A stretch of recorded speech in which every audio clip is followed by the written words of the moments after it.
Today's an exciting day. We're several weeks out from the bidding process to wrap up for the road work and utility work for the downtown project.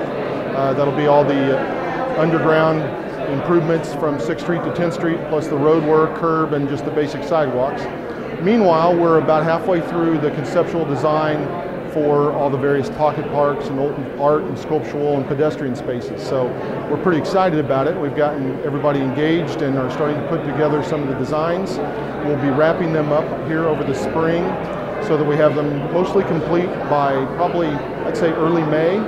And then the thought would be we'll kind of get everything polished off, maybe put it out for public presentation the end of May, 1st of June, and then it will go out for bid early summer.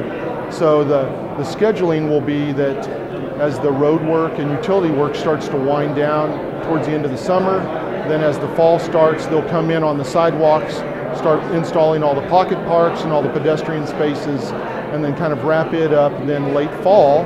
So the west side will be complete this year. Probably the only thing that would be left on the east side. The only thing that would be left on the east side then would be landscaping, and we would do that next spring. So, and then next spring we start on the west side, same process, and wrap it up. So 2014 east side, 2015 west side. Well, people are excited. I mean, for some people, this project has been going on for years, and so it's a culmination of a lot of efforts on a lot of people's behalf. And so what I'm seeing are people that are excited. They're looking forward to what this will lead to, but there's just a lot of optimism and enthusiasm for what can be and what we do expect downtown. What we're seeing are concepts of what pocket parks, pavilions, and mid-block arches will look like when this project is completed. Again, these are being funded by the private sector, so some of these companies that are funding it are bringing a little bit of who they are as a company, their brand, but at the same time we're trying to weave in the history of this community so that when people come downtown, they'll walk away knowing a little bit more about the history of Topeka and some of the people that led us to where we are today. We have a table set up over here where we've come up with a short list of about 21 different notable Topekans that we're asking people to give us their feedback on, and we're also asking them give us some names of anyone else that maybe we've been missing. We'd like to kind of cull through that list and maybe pick 2 or 4 of them that we could start with actually some sculptural art downtown and tell a little bit of narrative about them to kind of bring some of that to the downtown area. Pretty excited about that opportunity. That's one thing that's really missing down here is a little bit of storytelling and sharing our history. And Topeka has a pretty deep, rich history. It's just been very bad about sharing it. So there's a big variety and spectrum of folks there, but all of them have a great story. There'll be 2 pocket parks in each block, about 20 feet wide, maybe up to 40 feet long. People will be able to go and sit, relax. There'll be places where people can sit around water features.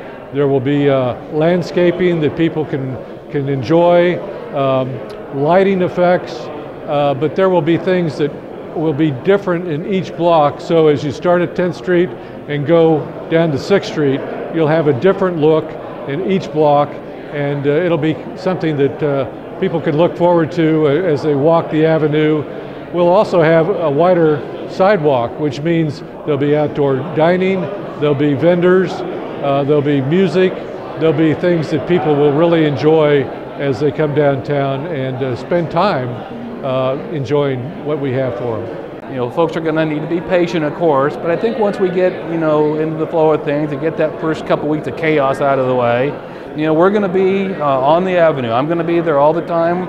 I'm going to be talking with merchants and affected business people and making sure that, they know what the general schedule is, what's coming on down the line, and we're all going to be in this together. They're such a great group of people, and when I see how committed they are to their business, that it's a labor of love for them, then it motivates me to make this a labor of love for me, because this is about helping them, and it's about helping the whole community rebuild downtown.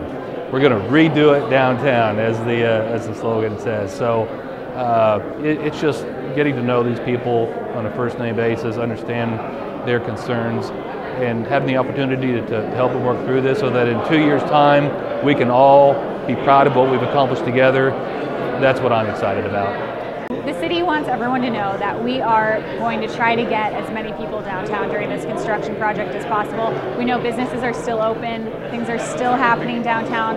We really wanted to thrive as much as we can during this construction process. In an effort to do that, we opened 2 of our parking garages. It's Crosby Place and 9th Street garages for free parking for 2 hours.